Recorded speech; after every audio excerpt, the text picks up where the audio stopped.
Can everybody see my screen? Yes. Yes. Okay, cool. All right. Good evening, everyone. My name is Shweta Arya. I'm the Art-Based Director for Delaware Interfaith Power and Light. I would like to extend a warm welcome to all of you for joining us tonight. I know we all attend too many Zoom calls and we are all zoomed out, and it's a beautiful evening out there. But so thank you so much for joining us.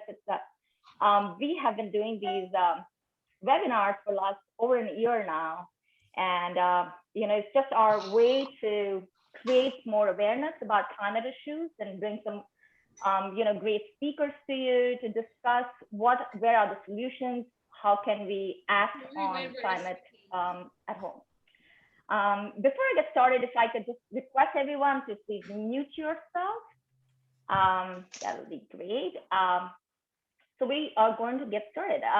I'm going to just spend a couple minutes now to just share a little bit about Delaware Interfaith Power and Light and what is our mission, and then I will open it up to our speakers.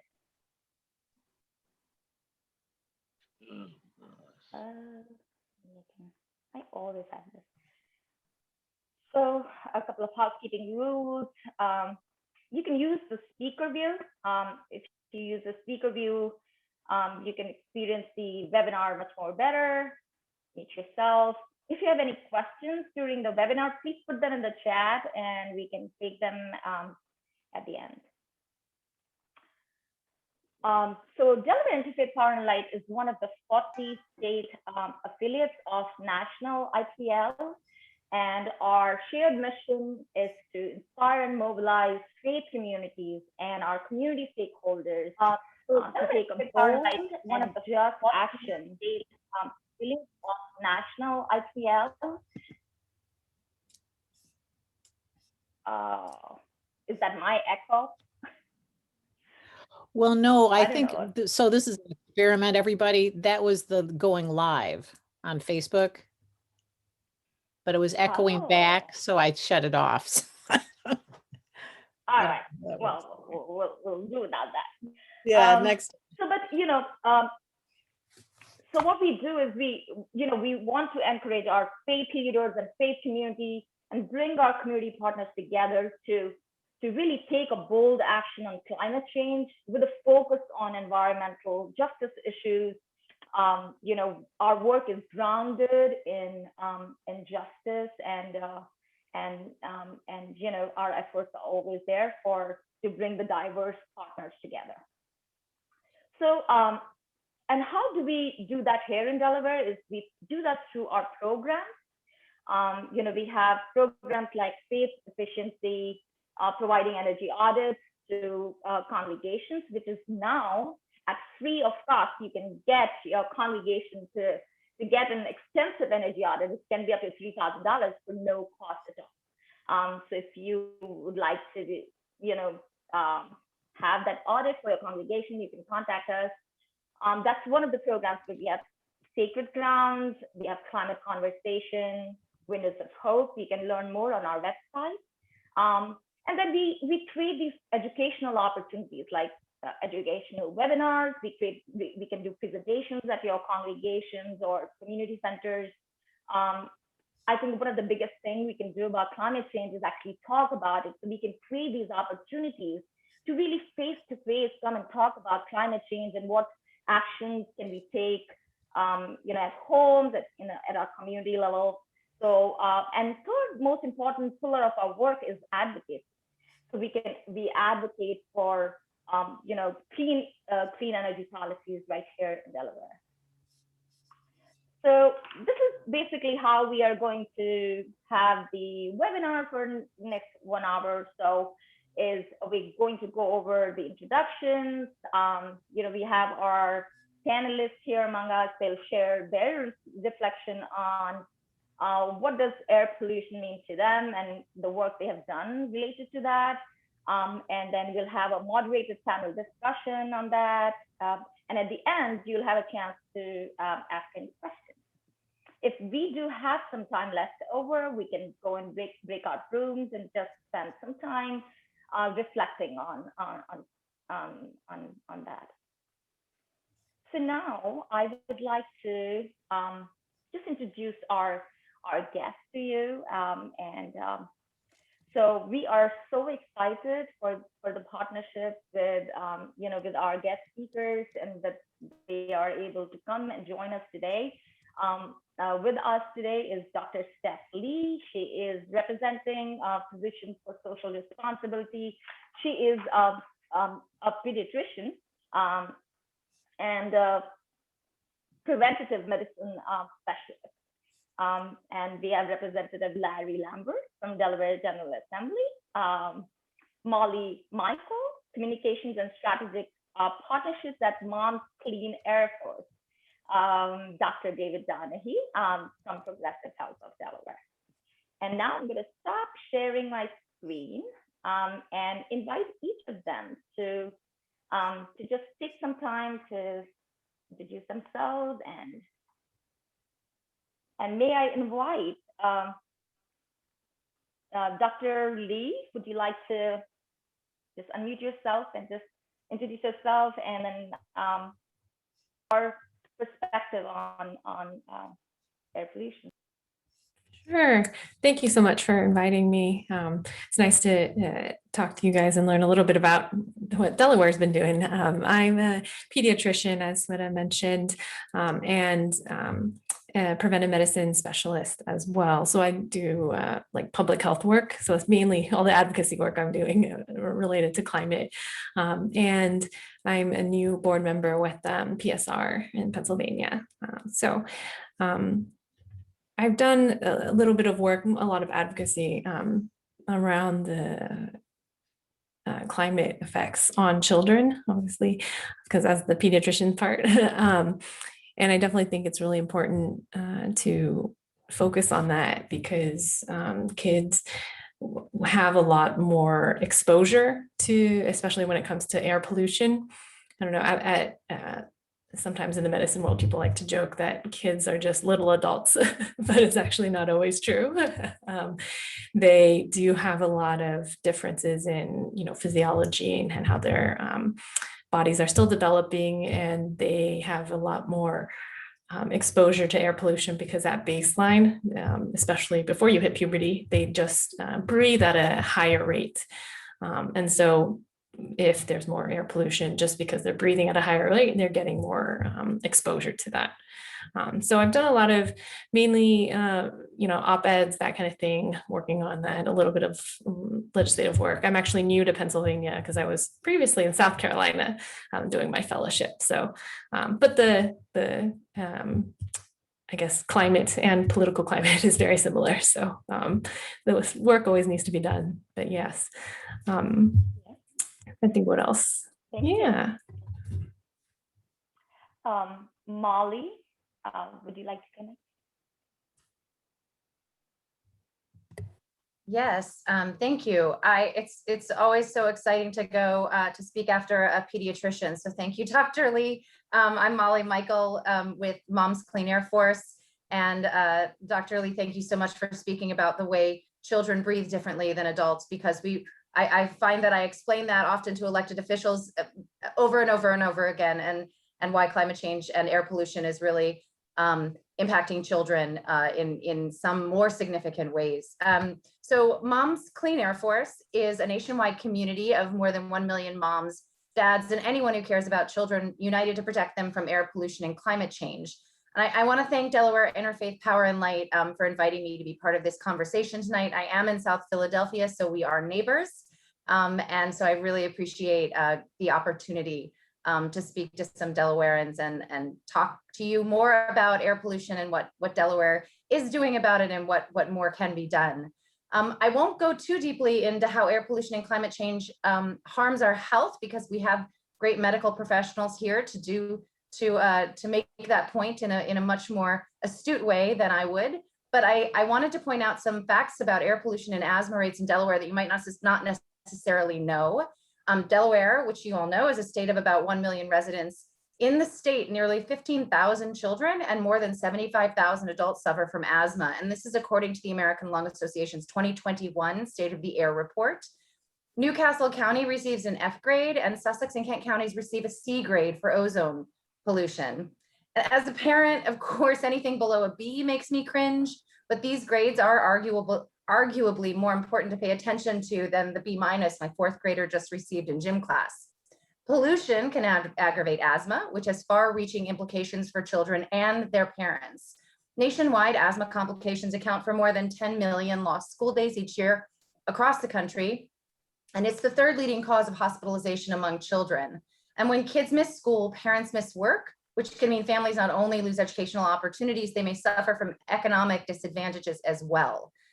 So it's super important to us when we are advocating for stronger protections from air pollution and the climate crisis, that we are centering all of the conversations we're having around what we're doing, the fact that we are doing this and the fact that this is needed in order to protect our children and their health and their future when we're talking about the climate crisis. We work at the grassroots level. We are embedded in communities across the country, learning what they care about, helping them gather the tools to advocate for cleaner air and a better life for their families. And also, I just want to say, being an advocate is something any of us can do. The first thing I learned when I came to this work is that I didn't have to be a health expert or a policy wonk or an executive or a wealthy, privileged person to use my voice to advocate for my kids in my community. And I am reminded time and again that our elected officials, and I can't wait to hear from Representative Lambert, they quite literally work for us. And I think many of us often forget that. Something as simple as calling or emailing your elected officials, signing a petition, or gathering with friends to start a postcard campaign to encourage others to advocate for clean air and climate action can make a big difference. I know we're going to talk a little bit about state government later on, but I wanted to give you a little snapshot of the work that Delaware's congressional delegation, Senator Carper, Senator Chris Coons, and Congresswoman Lisa Blunt Rochester have been doing in Congress, that Mom's Clean Air Force has been working with them and speaking out to support. Senator Coons, and this is one that's near and dear to my heart with children who are growing up way too quickly, he recently introduced the Civilian Climate Corps Act, which would put Americans to work and help communities address climate change by establishing a civilian climate corps, which would facilitate projects to help disadvantaged communities build resilience to climate change, including efforts to conserve and restore public lands, assist natural disaster-prone communities, utilize natural climate solutions, replace vulnerable infrastructure, protect biodiversity, and enhance ecological resilience. And Senator Carper works in his role as senator and ranking member of the Environment and Public Works Committee. He works tirelessly to advocate for strong pollution protections and to hold the US EPA to high standards. Representative Lisa Blunt Rochester serves on the House Energy and Commerce Committee, where she's co-sponsored legislation like the Clean Future Act, which is a comprehensive legislative package that aims to put us on a path to a clean energy future. These legislators and everyone on tonight's panel know that what we do or don't do today and in the next 5 to 10 years will make an enormous difference for our children's futures. And that is why I came here to speak to you tonight and why I do the work that I do at Mom's Clean Air Force. Thank you. Thank you so much. Rightly said. And that's why I'm proud of doing the work I do every day with the DeIPL too. Dr. Donohue, would you like to take a few minutes? Absolutely. And thank you for the opportunity. And thank you, Mollie. That was a terrific summary, information packed. And I thoroughly enjoyed it. So I'm a primary care internal medicine physician in North Wilmington. And I also chair the Medical Society of Delaware's subcommittee called the Environmental Health Subcommittee. We recently passed a resolution at the Medical Society of Delaware in favor of clean air and calling for action on clean air at the state and at the federal level. So the Medical Society, doctors are getting behind this. We recognize it's a very big problem. You get a string of F grades on your report card, you eventually wise up and think maybe I better do something about this. We are suffering from unclean air, as Dr. Lee and Mollie both indicated, and Shweta as well. Its recent report suggested it's causes of almost 1 in 5 deaths worldwide. Does just one component of of pollution, air pollution, the PM 2.5, the very small particulates. These things are deadly. They cause inflammation throughout the body. They don't just cause respiratory illness. They cause cardiovascular disease. They cause early mortality. There's a recent report suggesting PM 2.5 particulates contribute significantly to dementia and the tsunami of Alzheimer's cases coming our way.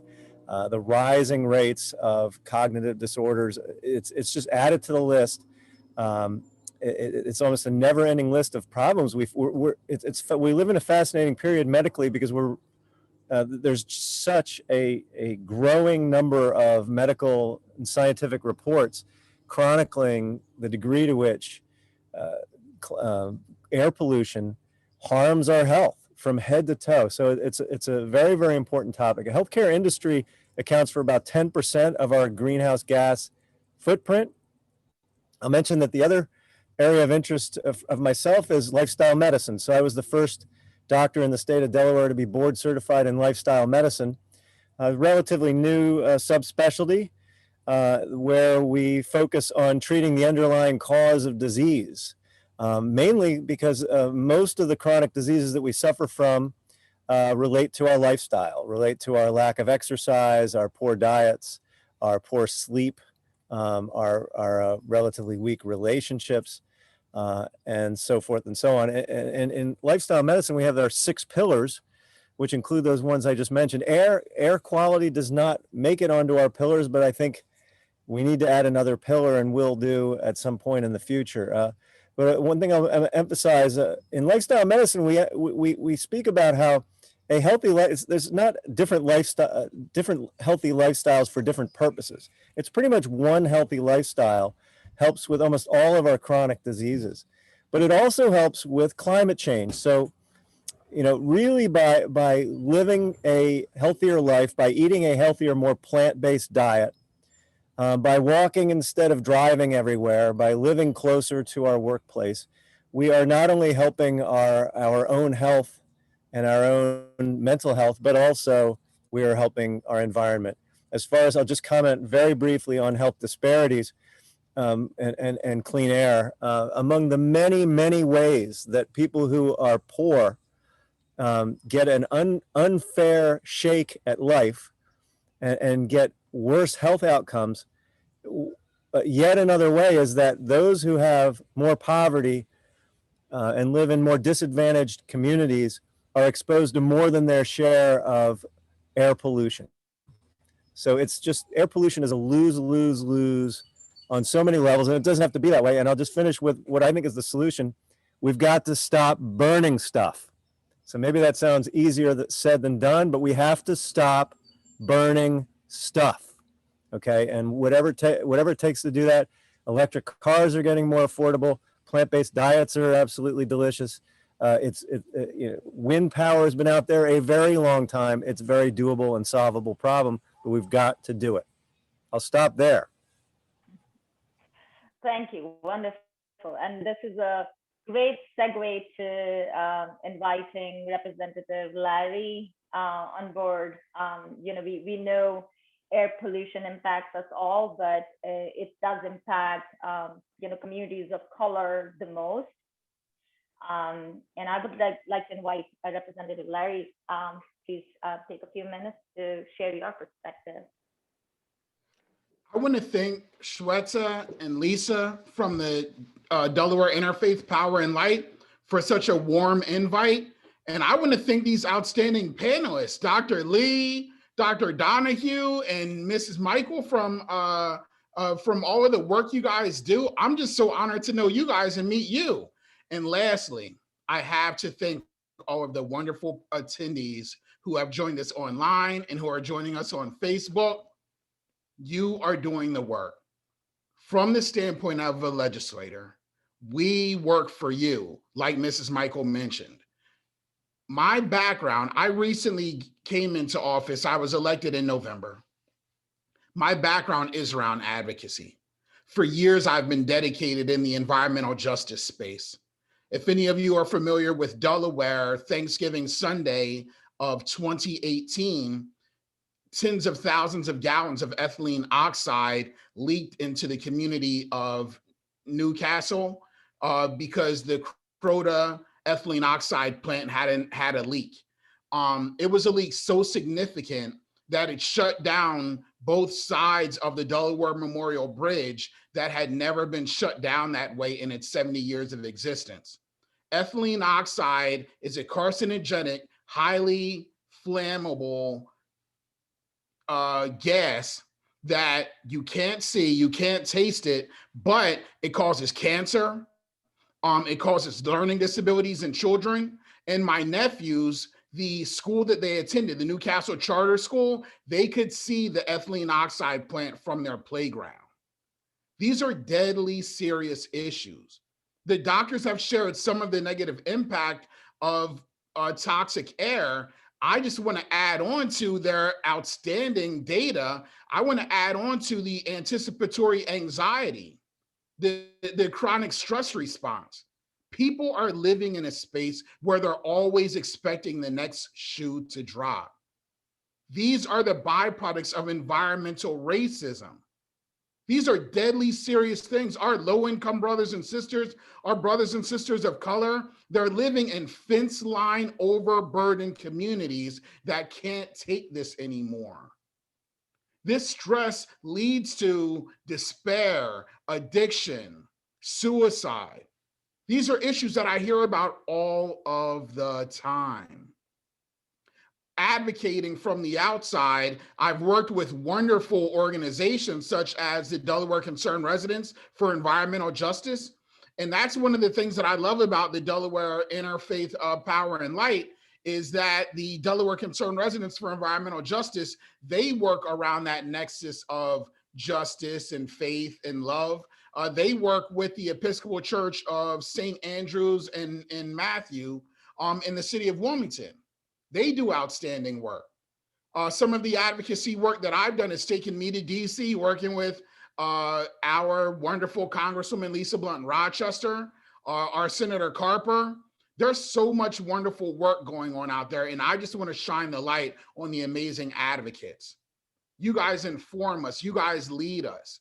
I was so proud to recently vote in support of House Bill 200, which is the Clean Water Act here in Delaware. I also recently voted on legislation that regulates PFAS chemicals in our drinking water. PFAS, P-F-A-S, I can't explain what it means. The doctors can handle that, puro, fluoro, something. But basically they're known as forever chemicals. Chemicals that are in fire extinguishers, they're in water resistant materials such as nonstick pans, carpets, things of that sort. They're even in some very low grade plastics that our food comes in. Those forever chemicals, the PFAS, they are so toxic that even after you ingest them and excrete them out of your body and they go into the sewer, into the drinking water, you can still measure it. They basically don't really go away. That causes cancer. That causes a whole list of health problems. I'm honored to be a legislator. I'm honored to be here with you listening. Our work is not done, but you are winning. There was a time where advocates like me could never make it into office. At a young age, I lost both my parents and my brother. I'm supposed to be a statistic. Sometimes the solution to our problems is taking a risk, running for public office, becoming a doctor, becoming an advocate. Whatever you can do in the footprint you stand in, do something. Thank you. Thank you so much, Larry. That was wonderful. And we will definitely, in this discussion, talk about actions at the end. But I would like to now ask a few questions to our panelists. Dr. Donohue, according to WHO, 9 out of 10 people breathe polluted air, and 7 million people die every year due to air pollution. Can you share some insight on the adverse impacts of pollution on human health? Oh, absolutely. There's different components of pollution, different kinds of pollution. Now, I mentioned the PM 2.5 particulates, and that's an area where we're seeing just an explosion of research around the harmful effects. And what they do is, these are tiny little particles, and you breathe them into your body, and they go right into the cells of your body and into the bloodstream, and they cause inflammation. Now, there's natural PM 2.5, there's pollen and different natural particulates. But the industrial PM 2.5, which is far more common, caused by burning fuels for the most part, is downright inflammatory. It causes inflammation throughout the body, harmful to the vascular system, causes inflammation. We know that heart disease, cardiovascular disease is largely a product of both cholesterol buildup and inflammation. And that inflammation part is what kind of kicks off heart attacks and kicks off so many other diseases. I mean, name a chronic disease and there's an inflammatory component. Type 2 diabetes, dementia, obesity, chronic liver disease, the list goes on and on. PM 2.5, as I said, linked with Alzheimer's disease, linked with certainly the respiratory diseases and plenty of cancer. There's also the ozone, and that's a known cancer causer. Ozone is very high, especially in the summer months, and causes another host of problems, including also respiratory illness. There's just CO2. It turns out CO2 is toxic to the brain. There's been an emerging body of research showing that when we breathe more CO2, let's say if we have an indoor cook stove, if we're in a poor part of the world and we cook on a low-cost indoor cook stove, or even if we have a gas stove in our house, we have higher rates of CO2, and that has been linked with slower cognition. It turns out that heat also slows cognition. So we face this vicious cycle where the hotter the planet gets, the dumber we get, which causes us to make the planet hotter. Anyway, I hope that, I mean, I'm not an expert in all the ways of pollution and all the latest research, but that would be my overview. Thank you. I would love to just so. Sorry, Mollie. Mollie, I actually just would love to jump in one tiny point. Thank you, Dr. Donohue. But when we talk about PM 2.5 in my work, we're often talking about wildfires. And we don't think about that in this part of the country where we are, but the proliferation of wildfires because of the climate crisis, which is caused by the pollution and the fossil fuels that we're burning, and transportation, all of these greenhouse gas emissions that we emit here in Delaware and Pennsylvania in this region are also impacting the climate crisis, which is creating wildfires, which is creating a particulate pollution, which is harming people out there as well. So to put a really nationwide point on it, I just wanted to bring that up. I have a lot of colleagues who suffer in the West and during wildfire season, which is now almost year round. So thank you. Yeah, no, thank you for bringing that point. I just wanted to mention to Dr. Donohue that it is just so important for our normal people to hear from the medical community. It's just so important to hear about the health impacts. We hear about air pollution all the time, and even for climate crisis, right? So climate change, to link it to health is just such an important aspect that people really think about their health. They think about their children's health, how it is getting impacted. It's really great to bring this perspective. And now I'd like to ask Dr. Lee, as a pediatrician, you work with young children in the asthma capital of our country, in the Philadelphia area. Do you see many patients with high rates of asthma, especially children? Oh, yes, we definitely do see a lot of asthma. And I always say that we're generally the first line when it comes to asthma, because most people, they know their pediatrician well. So if there's having any trouble breathing right, as long as it's not an emergency, they're coming to us. And we generally manage most asthma until it gets, if you're on 3 to 4 medications, then we will see the specialist. So we do see a lot of asthma, and they have noted that when it comes to air pollution, like Dr. Donohue had mentioned with PM 2.5 specifically, you can have more severe asthma. They found that with allergies and asthma together, climate change, they've noticed it can worsen your asthma. It can lead to more days of symptoms and also just in general reduce your quality of life because you're suffering from it so much. I wanted to touch a point that let's see, I think someone else had mentioned earlier about the like kind of what we in some research has been coined the pollution advantage, right? So even though Black and Hispanic people, they don't produce the majority of air pollution, they've actually shown that these communities are exposed to more air pollution than non-Hispanic white people. So there, it's not even just a structural racism, economic disadvantage, you get even a pollution disadvantage for these communities. And it just seems so unfair, right? They've also seen that African-American children with asthma experience 138,000 asthma attacks each year attributable to air pollutants alone. And then unfortunately, they can die at a higher rate than white children with asthma. So it's just because of, their race alone that this is happening. So I definitely think that's really something to try and focus on and advocate that we fix. Another thing I wanted to talk about, and Dr. Donohue had mentioned, with the neurocognitive effects and also birth weights can be affected by moms who may be exposed to more air pollution. They found that, you can have more low birth weight chance, a higher chance of preterm birth as well. And some of that may be related, they think, because of, again, the air pollution and the different chemicals that they're exposed to over that long period of time.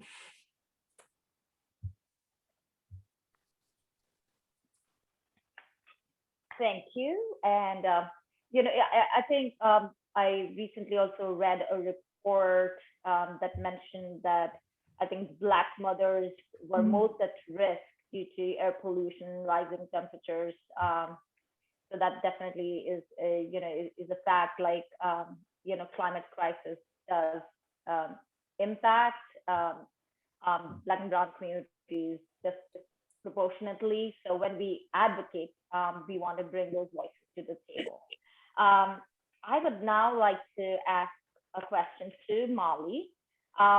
Unfortunately, Delaware is not lucky enough to have Mom's Clean Air Force chapter in Delaware yet, but can you share how, you handle communications and strategic partnerships all over the United States, and moms have around 15 chapters. Tell us how it works, how people participate, how they volunteer, how you advocate. Yeah, absolutely. I mean, our work started 10 years ago. We're celebrating our 10th anniversary this year. And the main reason that back in 2011, Mom's Clean Air Force was founded was in large part because what we were seeing was that there was this focus about polar bear. I mean, I love polar bears, but there was not a real, comprehensive place for a parent to go, for would-be advocates to go to really understand, like, this pollution it hurts my kids. I can't see it. Sometimes I can smell it. But what is this doing to our health, and how is this harming our children and our babies and pregnant women? I just put a resource in the chat about how oil and gas operations hurt pregnant women. And so it started with that in mind, that idea that we needed to connect climate change and air pollution to people, and namely for moms to children. So what we do in our work, sometimes we work with members of Congress to to advocate for policies and legislation that we think is going to protect our children, or that we know is going to protect our children. We work with state governments and local governments. But really the core, I think, of what Moms does, and I should say I started out as a volunteer for Mom's Clean Air Force many years ago. And all of what I learned basically, which it was, I can't believe I didn't understand this in a real crystallized way before, was that anyone, and I said this in my remarks, anyone can pick up the phone to their legislator. And I would argue particularly with Representative Lambert here on in this conversation, I would argue that the most important place and places and spaces that you can advocate are with your local government, your local and state elected officials. The places where it impacts you right now and where there could be solutions right now. And I would also say, Lisa asked me to address this as well, that as we've evolved as an organization at Moms Clean Air Force, all of our kids keep getting older and older and older. So we start realizing that in our work, they hear us, they see it, particularly now because we're all together. My kids still aren't in school, but like they hear and see what we do, and we have to have conversations with them about what climate change is and what air pollution is and how it can impact us.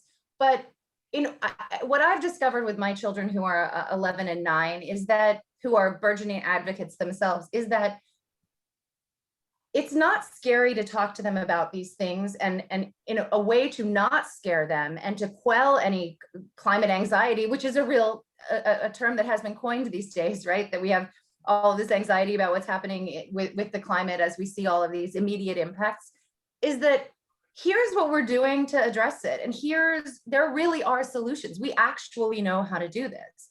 And it's not going to be easy, and it's probably going to be messy, but we know what to do, and we can address it, and we can fix it. And by teaching my kids and all kids, we call it the Kids Clean Air Force, to think about what they can do and what we all collectively can do, really helps them feel empowered and unafraid. And I think it's an important lesson. I didn't learn that lesson until I was in my 30s, but it's an important lesson to really bring your children into the conversation in a way that is productive and action-based. And I'm an advocate, so it's like, what am I going to do? Where am I going to go? Who do I need to talk to? What is the best policy that's going to get this done? How do we figure out all the other minefields? And how do we educate the general public? How do we take something as difficult to explain as like the Regional Greenhouse Gas Initiative, or PFAS even, right? and explain to the general public why it's important, and then also go to them and say, what is happening with you?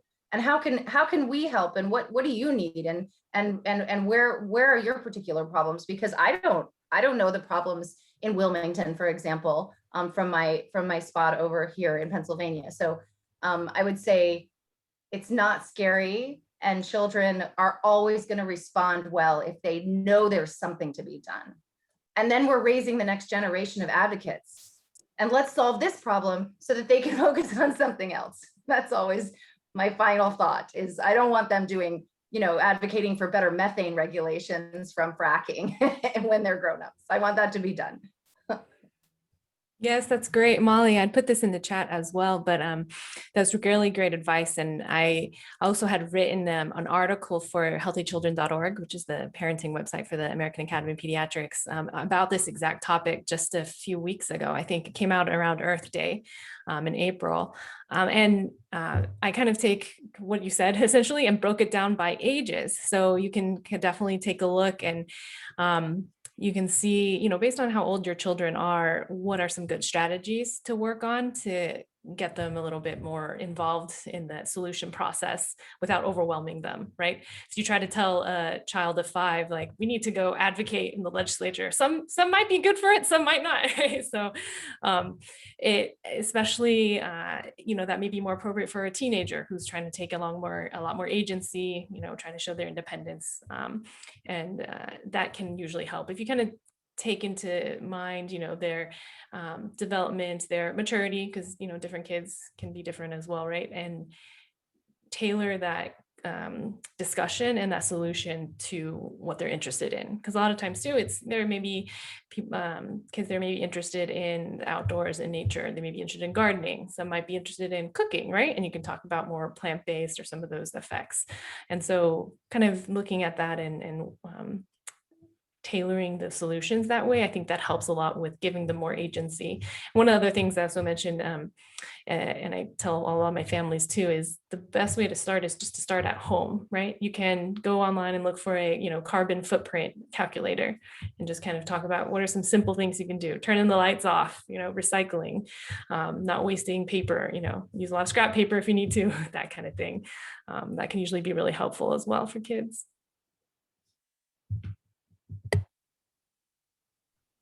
And kids will latch on to all of that.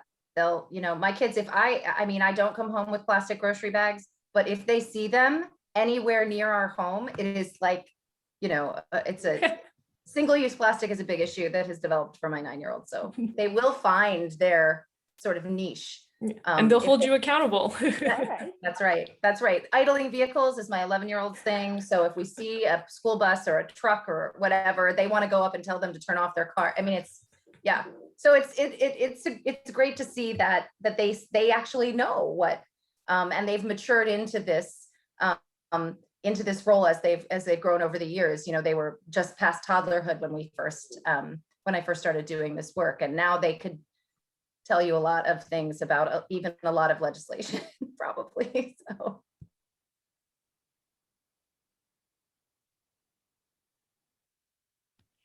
I saw a question in the chat asking me if if legislators are listening to young people. The answer is yes. I can share with you a recent example where we had a bill for Black history being added to the curriculum here in Delaware. And the testimony during that House hearing was provided by mostly children. Children were organized. They provided outstanding data points about the impact on Black history in their lives. And one of the most profound testimonies provided was from a 9-year-old girl. Numerous legislators talked to me about what she said. Children make history happen every day. I wouldn't be in office if it wasn't for some of the young people on my team. I make it a point to always have young people around me, and your input means so much.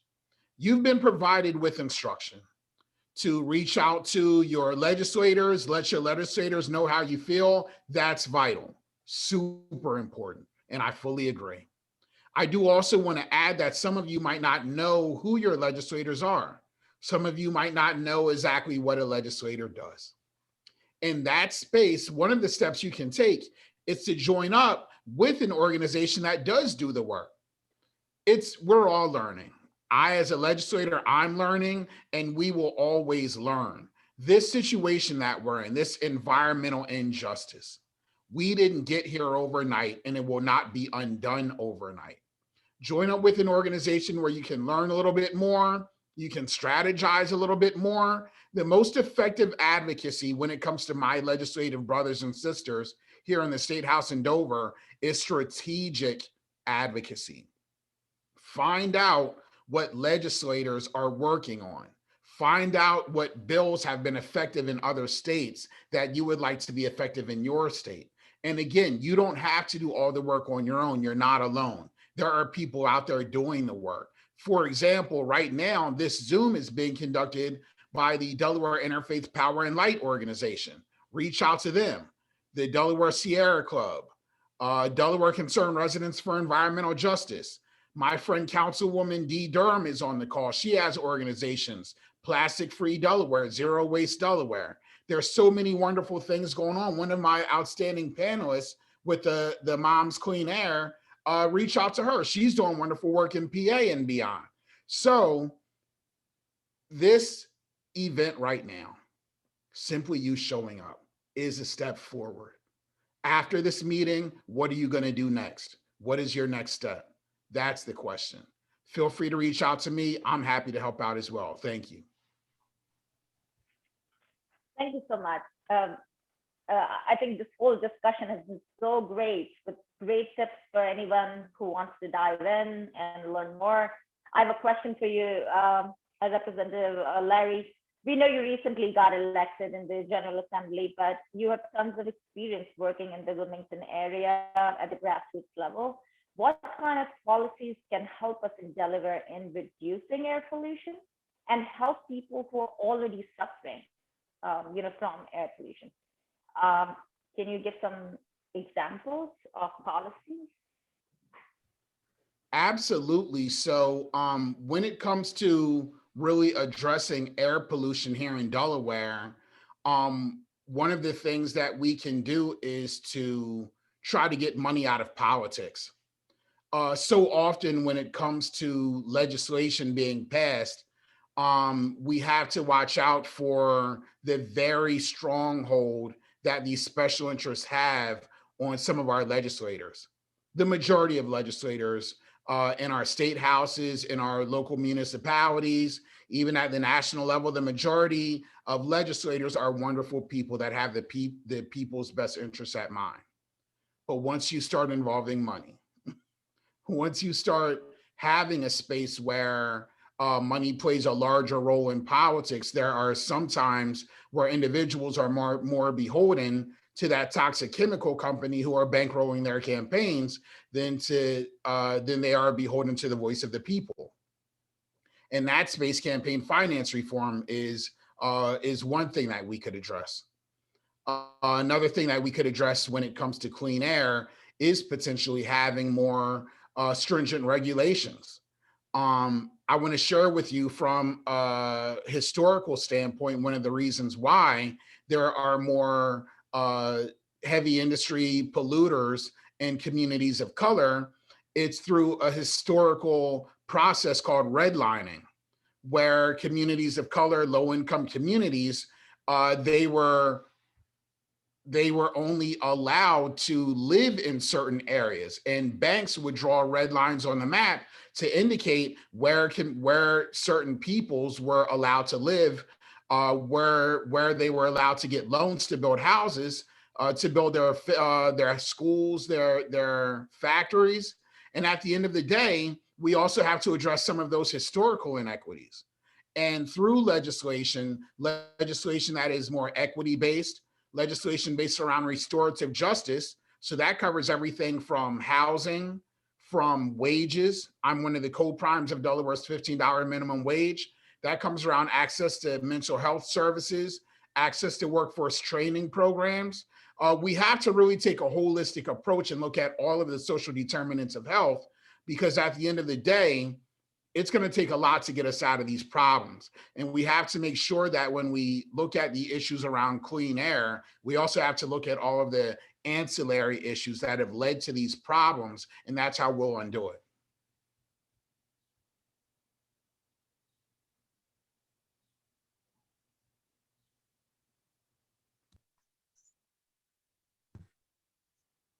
Representative Lambert, I was also thinking when you were speaking about the fact that asthma rates among children of color are so high, all of these intersecting moments of things like redlining and unfair housing practices and putting subsidized housing near polluting industries, like here in South Philadelphia, near the now shuttered Philadelphia Energy Solutions refinery, where there's a lot of supportive housing and subsidized housing down there. And so you just pile all that on into this mess. And then what we've seen is you layer COVID, a respiratory pandemic, onto that. And you see communities of color who are often frontline workers suffering more because of generations of this kind of systemic and environmental and systemic racism and unfair housing, et cetera, et cetera. So I just wanted to just appreciate you bringing that to light and just put a really fine point on that. I don't think that we should ever be talking about environmental policy if we are not centering it around frontline communities and communities of color who have literally been bearing the burden of my pollution for forever and ever. So thank you for that. And that's something that we talk about all the time in my work, and something I can't say enough about, making sure that we're centering everything around, because communities of color and low-income communities are the last to benefit most of the time from good climate policy, and we need to change that as well. Thank you so much, Ms. Michael. And that brings me to another issue, especially from like a legislative standpoint. I think that we also need to change the way we look at metrics of success. And obviously this is a long-term goal, but we really do have to look at healthy communities as the metrics of success. So often we look at temporary gains, temporary solutions. No, we need long-term sustainable solutions. We need to start looking at outcomes. So often we look at intentionality. Well, this company didn't mean to do this. And well, you know, who can really say why we ended up in this situation? All of the intentionality doesn't matter. It's about the result. It's about the outcome. If the asthma rates of kids are skyrocketing, if we have cancer clusters, that is what we need to look at, and we need to undo that. At the end of the day, when we look at our communities, we can't just keep putting Band-Aids on situations that need to be addressed from a holistic standpoint. Sometimes we need to look at criminal justice reform. We need to look at making sure people have access to livable wage jobs. And for me, when it comes to issues around clean air, all of it is very much interconnected. People need options. Sometimes we need opportunities for relocation in areas that are significantly damaged. And then in other areas, we need to make sure that, you know, maybe some of these heavy polluters, at a certain point, you start looking at the cumulative health impacts of these heavy industry polluters. And we have to start asking ourselves, you know, okay, from a business standpoint, the tax revenue that these businesses are bringing in are positive for the state's bottom line. But at a certain point, the negative impact on our communities, the amount of times they go into the emergency rooms, the amount of, you know, them dealing with chronic stress disorder, you know, a lot of these issues that they're dealing with, at a certain point, it's more financially beneficial to the state to maybe end that situation than to keep having these health issues from our overburdened fence line communities. Thank you, Larry. I do want to take some of the questions now from the attendees. Alyssa, if you want to just unmute yourself and ask your question. Sure. So, hi, Alyssa. I'm the coordinator for the Delaware Poor People's Campaign, but I have worked in the environmental advocacy space for a while. And my question was, for Delaware, in my recent work, I'm acquainted with Maya von Rossum from the Delaware Riverkeeper Network, and I know she's been working on this advocacy campaign for green amendments for state legislatures. So basically what it does is it amends state constitutions to include a right to clean air and clean water as part of the state's Bill of Rights. Has that conversation or any conversation like that happened in the state of Delaware?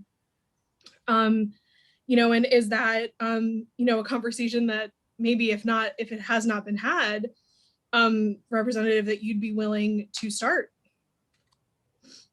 First of all, thank you, Alyssa, for your work with the Poor People's Campaign. I was so happy to liaise with them and volunteer with them a little bit. You do such great work. I got some good news. The Green Amendment conversation has begun in Delaware. I'm fully on board, enthusiastically on board. The Green Amendment updating the state's constitution does take a 2/3 vote, which is quite a heavy lift, and we're built for it. We're ready for it. We're fired up. That's where you start getting into the strategy discussion. That's where you need some people from both sides of the aisle. So those strategy discussions are beginning.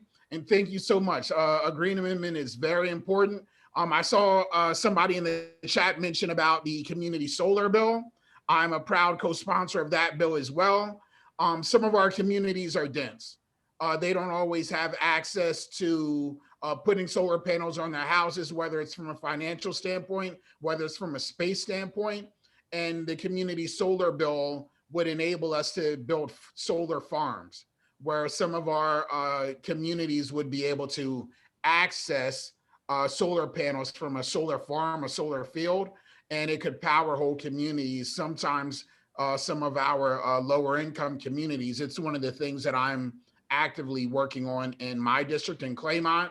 but as a state representative, I represent the whole state, and that's another great initiative we're working on. Thank you. Thank you, Representative Larry. John, would you like to ask your question? I see your hand raised. I would, thank you. It looks like Saturday and Sunday, we're going to see some particularly hot days coming into the northern part of Delaware and Philadelphia area as well. And with high pollution, now extended heat waves, and COVID on that, we almost have a perfect storm where there's so many things that are coming together at once. And for low income people in particular, they don't often have a place to go to get out of the heat. So if they go to a place like a community center or something like that, they're going to be sharing lots of things like COVID and that. And I'm wondering, is there any way to address that? Clearly, clean infrastructure, Larry, would be part of the solution on that, I think. But I also wonder, for our houses of worship that could be attracting people just to get them out of the heat, is there a way that we might be able to help have a better environment indoors that would be healthier than the folks that are going to be outdoors? That's an outstanding question, John, and it's good to see you. Thanks for all of the work that you do. Last year, when the heat wave came, we had a couple of pretty good heat waves out there.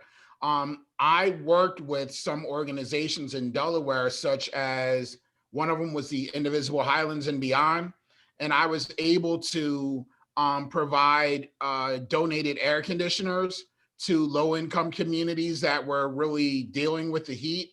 And one house, I remember, it was a grandmother with 5 kids in there, just hot as anything, no air conditioners in the whole house. And I'll probably get a phone call about this tonight, but I stored an extra air conditioner in my garage. So I have one ready for a potential heat wave. So I think that organizations like the Lions Club, the International Lions Club, they do work around providing air conditioners too. So I think that your question is around like a longer term approach too. And I think that that's something to definitely discuss offline. Access to affordable housing, how can we liaise with some of our communities of faith to make sure we can get people out of the heat when these heat waves come? Thank you. And there have been some of the solutions like, using the houses of worship as cooling centers in the summer. And some of the states are trying that program or already have that program in place. And if in any way DIPL in future can help, Representative, we would love to get involved in the mitigation part of it. How do we help the communities deal with that kind of extreme heat moving forward, using our houses of faith as cooling centers. By the way, Philadelphia has a really wonderful buddy system for folks to watch out for their neighbor, which is a real spiritual thing to do. And they do that before the heat waves hit and then during as well. So it's a good model. Yeah, kindly follow up with me offline. I'd love to discuss that more for Delaware. Thank you so much, Phil. Sure do. And I saw some great comments going on for, working on the education system, having that curriculum. And I'm a great supporter of that. I believe that, our education system needs to be more wholesome to educate our children about all those issues from the very beginning, and not when they are out of school, because teaching sustainability, outdoor education, making it part of their curriculum is just so important. And I love to hear that from your Representative Larry about including African American history as part of the curriculum. And that's just one step closer but we need to include all that. History is important, and you can't teach about environment in one day. It has to be a continuous part of it. Nature is part of us. Outdoor education should be part of it, and so is climate action or climate change. So how can we? Those kind of things can only act through policy change. Absolutely. I think that that's an outstanding question. I was an educator for 8 years. And one of the things that I taught the kids about was childhood lead poisoning prevention. And we did an art contest where there was a yearly calendar around lead poisoning prevention. And one of my students made the local paper because she saw her little brother her little brother was a toddler, and he was going to eat some of the lead paint chips that were on the floor. And she referenced that because of what she had learned about paint chips looking like potato chips. She was able to tell her grandmother, and she saved her brother from potential harm. Right now, I'm working on a bill around lead. I'm working on a bill for blood screening for lead poisoning by 2 years old, required in Delaware. And sometimes education does inform policy. I think that it's important to make sure that our kids are also learning about renewable energy. I work with an organization called Imani Energy that helps kids to learn about solar power. They build little solar panels, they have fun with it and everything. But that's just what I do at a grassroots level. And now that I'm a legislator, now I'm able to affect curriculum. And that's where I get to work with wonderful organizations like Mom's Clean Air Force so that we can find ways to make sure that we also impact education in our curriculum. Thank you. Lisa, you had a question. You want to unmute? Yes, for Dr. Lee and Dr. Donohue too. If you're seeing a trend in the medical community to be more outspoken and active on these issues, especially addressing the science skeptics. Yeah, I think it kind of mirrors the people outside the medical community too, right? I think you have a lot of people who are very passionate about it and see that connection. I think that the data is emerging on that connection, especially in pediatrics. I think it's a little bit, we have a lot of known things like lead exposure, that kind of thing. So you do see some people who are more outspoken and advocate for that. But I think there is definitely a movement in the younger generation. I don't know if you guys have heard of medical students for a sustainable future. So it's a new organization just formed 2 years ago nationwide. And I think the founder, I think they were in DC, and then the new chair is going to be up in Penn State. So that's how I know, because I work with Penn State. And they, I think over the span of a year started having 100 or 200 medical students come together across the country, starting to advocate specifically about climate and environmental health actions. And so I think, you can imagine it was only formed 2 years ago. It's pretty surprising, but the fact that there's a lot of movement, especially in the younger generations that are coming up, I think that is definitely becoming a big thing. So that's good. Yeah, I guess I would just add that I definitely also see a rapid pace of evolution and change, and I believe that the medical profession is very much going to be part of the solution on this. When we proposed our resolution 2 months ago in the Medical Society of Delaware, it passed unanimously. So the entire council voted in favor of taking legislative action to reduce the pollutants in the air. I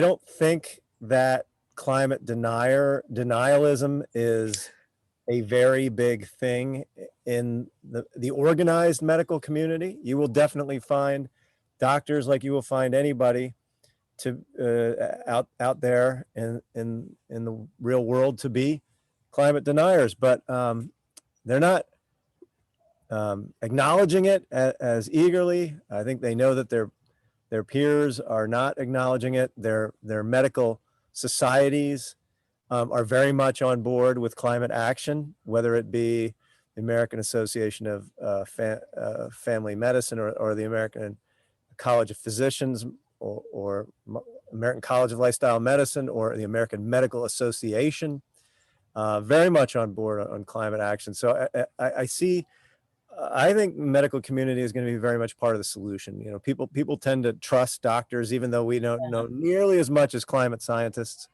on this topic, but they trust us.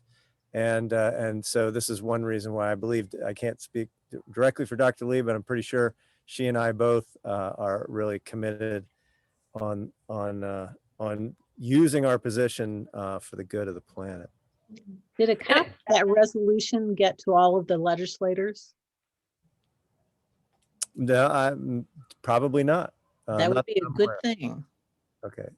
And I was gonna say it's good to it's good to still advocate, especially if you are, have connections within the medical community or people, because you don't want to assume. Because I was going to say, we just started trying to look at writing a resolution for the Pennsylvania Medical Society, but so far I don't think we have anything in our compendium that says that specifically that we advocate for clean air and water, and so that's definitely another avenue of just speaking with the people that in the healthcare industry to just talk about how you heard this about health effects and talk about it and have a discussion, because it's not always the case that they may know it. But what I've come to find too a lot of times is if doctors, they believe the science behind it, that they may not think it's as urgent, or they don't consider it a priority on top of other things that they have to work with.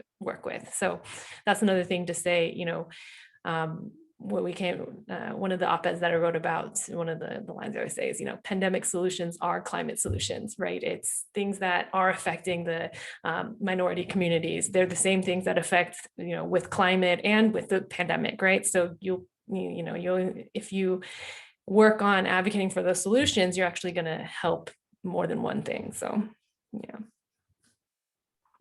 Thank you so much. It is just so great to hear. Maybe Dr. Donohue, you and Dr. Lee can exchange some notes, and you can share the resolution to, and you can lead that in Philadelphia Medical Society.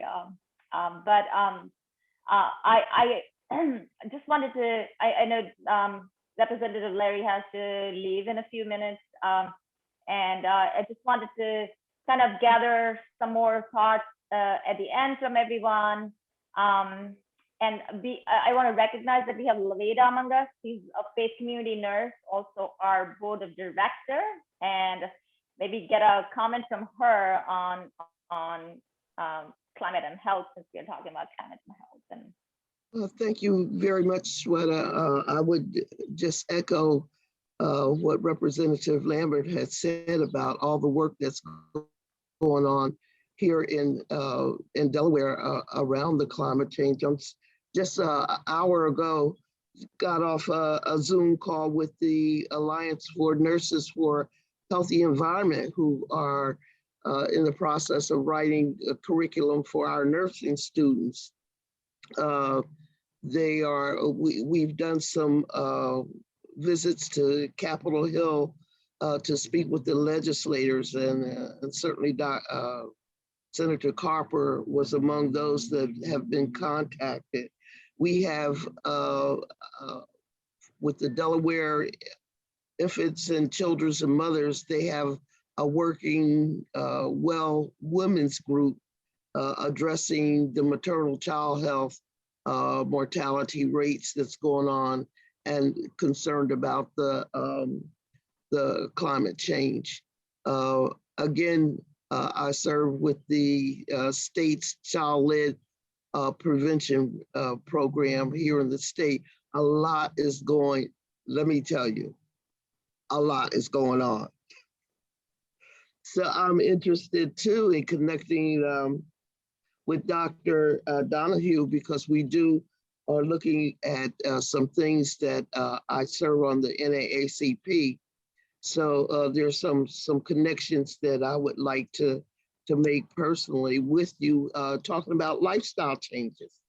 This morning I did a diabetic education class, and we talked about some of the stressors, and climate came up among some of the participants.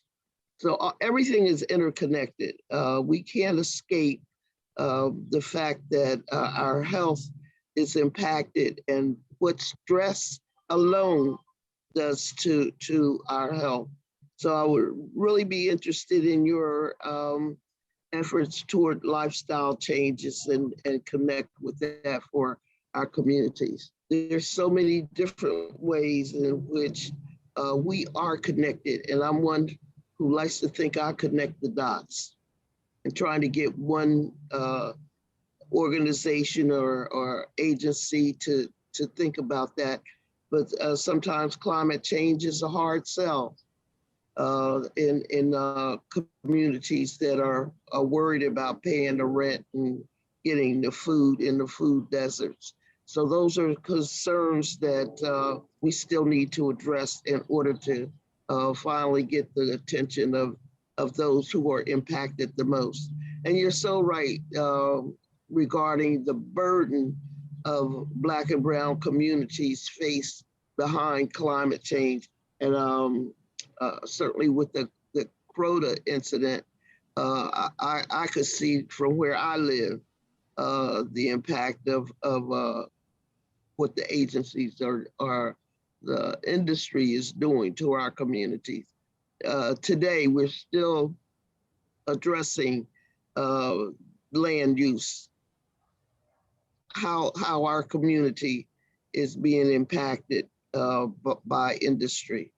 So I certainly am appreciative of your being on this panel tonight. I'm going to have to jump off as well because there's Facebook is doing something with the Black doctors who have certainly been really, I'm glad to see physicians coming outside their office buildings. I'm glad to see churches getting outside their office of congregational, their houses of worship, and coming together to address the concerns, those social determinants of health that are so influential in how we have a quality of life today. So again, I'm very appreciative of your being here. I look forward to working with you. Certainly looking for see what kind of affiliate we could have with Mom's Clean Air Force. Love it. I love it. We just partnered up with Moms Against Gun Violence. So Mom's Clean Air Force, us mothers will get the job done for real. Thank you. Thank you, Laveda. Thank you so much. And I think if there are no more questions, we can wrap the session. I would like to thank you, each one of you, for joining on this conversation. To all our panelists for sparing us time and sharing your insights with us. If there is any remarks at the end that you would each like to share before you leave, Yeah, everyone. It was such an honor to be here. So many great questions, so much good energy. The glass is half full. We will get through this thing if we do it together. We have to take care of our earth. We have to make sure that our children inherit an earth that is sustainable, that has hope. And these events like this, the work that you guys are doing, engaging your legislators, mobilizing advocates, this is the work. I'm so honored to be here with you all. Our future is bright. So many young people, so many people of all ages. Let's do this thing. We'll get there together. Have a great evening, everyone. I'd like to end by saying amen. Amen. Amen. Thank you. Amen. Thank you so much. Thank you so much. Bye-bye, everyone. Thanks for joining us.